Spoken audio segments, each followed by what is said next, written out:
Hey rivals, welcome to Vax Attacks. Today I've got some information recapping a Twitch stream by Space 8 Games today on some upcoming features and events that will be going live very shortly. There are ones that were mentioned in the release notes on the update that we just got, and we found out more information about them. But let me first mention that the Gumo bug mentioned last video has already been fixed, and they are very much aware of all the bugs that are happening to the other ancients, Malak, Taliesin, Malice, all those other ones, and they are working on fixes for those as soon as possible. They're not trying to nerf them. So the first thing you see on the screen here in that upper right is Lupita, a werewolf ancient. We'll take a look at her stats in just a minute, and you can see on the left, of course, the change in theme for Halloween. So one of the key things for this, or one of the fun things, is the ability to buy decorations like headstones and a bunch of different kind of trees. You can also get a graveyard, a swamp, lake, ruins, all that type of thing. One of the nice things about the decorations is that unlike the existing trees, you can actually pick them up and move them on the map, so that's kind of handy.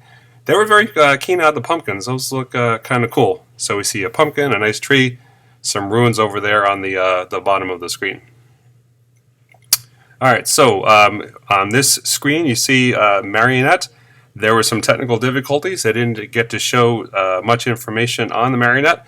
But that's a really cool ancient that will basically be kind of stealing and making use of spells of ancients that are in the spell towers when you attack a base.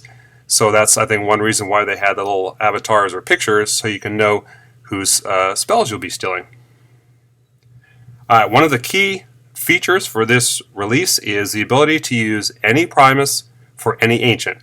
That's very nice. However, if you use the matching element, like a Death Primus for a Death Ancient, you get a plus 25% or 1/4 bonus on the amount of XP that the Primus gives. The same will apply for pure Primus used on any Ancient. So they show here that if you stick the 2500 Nature Primus on a Death Ancient, it'll just be the 2500, and right now I think their Malice was level 50, so with an upgrade cost of about 250,000. If you were to add 10k of Primus, that would cost $1 million. Now they made it very clear that the numbers shown today are not final. They're still being tweaked and will likely be a little bit lower than we're seeing here.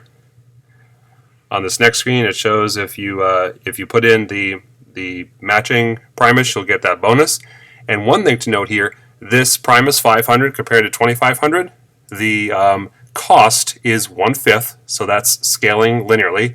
However, you're getting a bonus Primus for the Death Primus, and is not an increase in cost.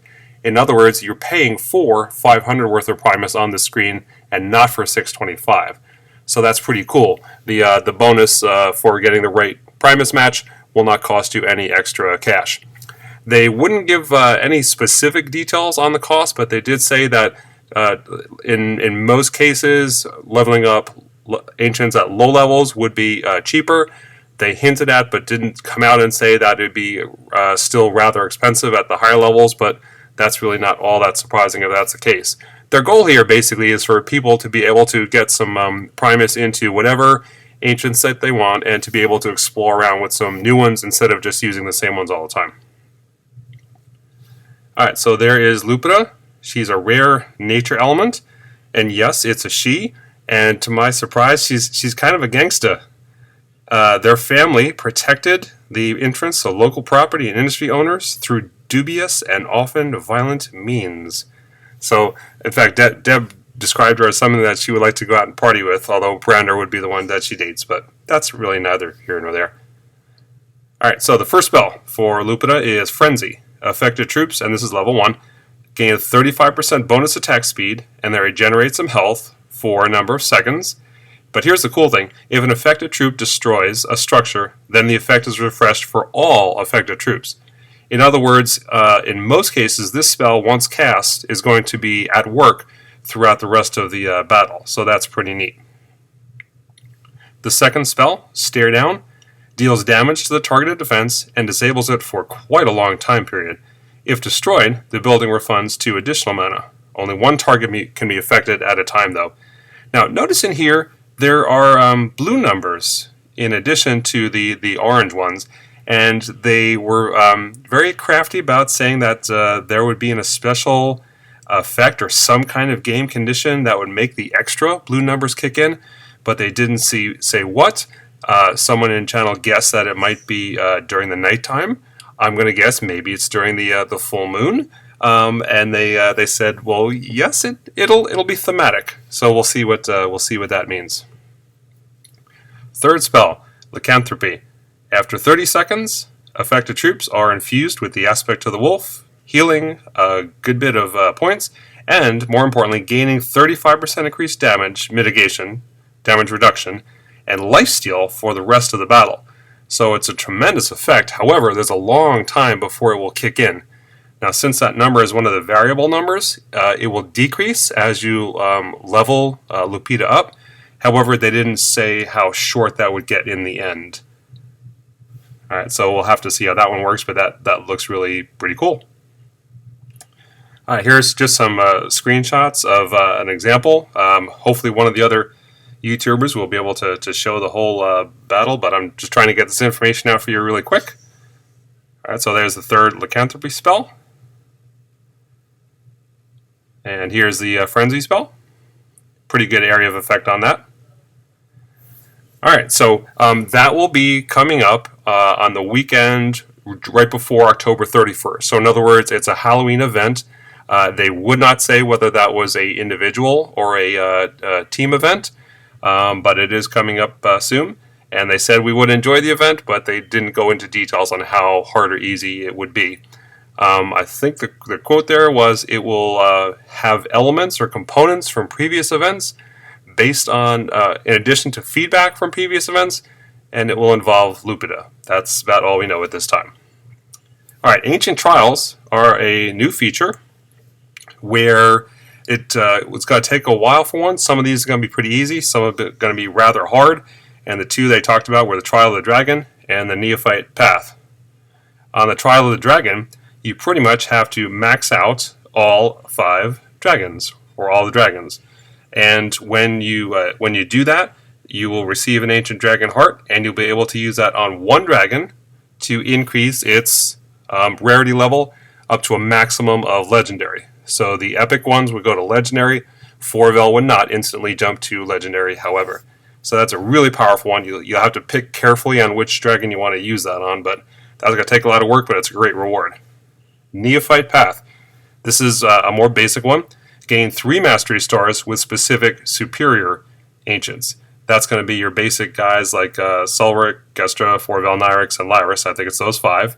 And when you achieve that, you'll be able to consume the Forbidden Grimoire and increase the rarity of Quan, Aloni, Yulsara, or Tyrus, the Elder Mages, by 1 step, up to a maximum of Epic. So right now they're common, and they can work their way up the chain. And we'll also be getting some diamonds for that. Now, there were several other question and answers that they addressed within the Twitch stream, and I will try to go through my notes and talk about those. They did confirm that the Ancient upgrade cost is going to be by the amount of XP that the Primus gives, and not according to the slots that you have. So you won't have to hold on to those 10,000 and use them only for the high-level Ancients, and you'll be able to use, if you want, those 500s and get rid of them by using them on the high-level Ancients as well. Someone asked if the Wardens were going to be buffed up. Right now they're really kind of squishy, and folks have gotten away from using them, and they will be buffed up, but not in this release.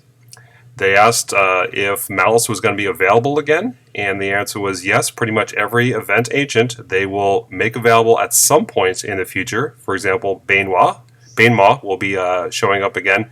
However, that's not necessarily something we're going to see anytime soon.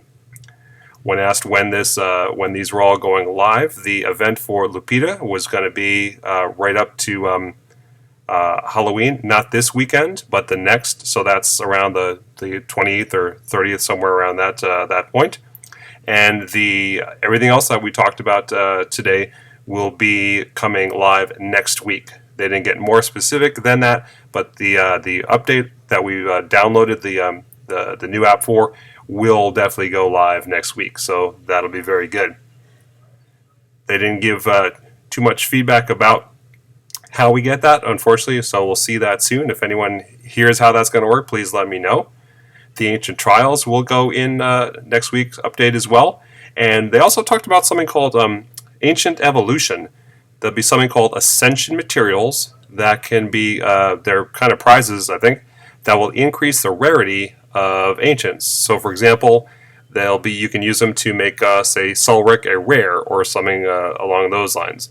So those will be a little bit difficult to get, but if you have a really favorite Ancient that you're bummed it's not a high enough rarity level, you'll be able to use the Ascension Materials to do that. Alright, they also mentioned, people were asking about Zalonia. She seems that she's not working that well. There's some difference of opinion on that, but they realized that they probably took her down a little bit too far, and so they will be adding a 1 second increase back on the base duration of the transfusion spell. So not quite as powerful as it was before, but it is, I think, a helpful boost up in order to make sure that she's useful again. They want to see Zalonia used. They don't want to completely take her out of play, but they don't want to see her used in 1 out of every 2 attacks or anything like that. The Arena Seasons will be coming soon, but that's not going to be in this release. And Arena Seasons are basically month-long events. You'll get points for being in and battling in the arena, and at the end of each season there will be prizes, for example the Ascension Materials, or there may be prizes that are of specific benefit to specific Ancients, like the some kind of doll for the Marionette Ancient. There was also something about improving spells of a few Ancients. They try to do that from time to time. If I heard correctly, they were talking about Golgok's second spell. It would soon become like Admiral Lee's, but better. So I don't know more about that. Or if someone heard better on that, let me know. And I got to ask a question at the end that I'm very glad that they heard and answered. I had asked if there were going to be changes to the spell towers, such as the freeze towers, and the answer from the developer was yes. The freeze tower and the insanity towers are going to be adjusted so that once troops are hit by that effect once, they can't be hit by it again for 4 seconds. So they'll be immune to that effect for 4 seconds. I don't know if that's from the start of the spell or from when it wears off. And the main reason for that is they don't want people to have to feel like they have to use Jal or Siku in order to be competitive. And so basically freeze towers and insanity towers won't be the just game changer stopping defense, so that I think a lot more Ancients are going to be used, and I think that's a great improvement to the game. We'll see if hopefully that won't render freeze or insanity towers completely useless, but I think that is going to be a good balance. So if you have any questions, let me know in the comments. I'd also like to do a question and answer session coming up, so if you have any other questions about Rival Kingdoms, strategy, or thoughts, let me know and I'll try to answer those for you or get the answer for them. Thanks so much for watching.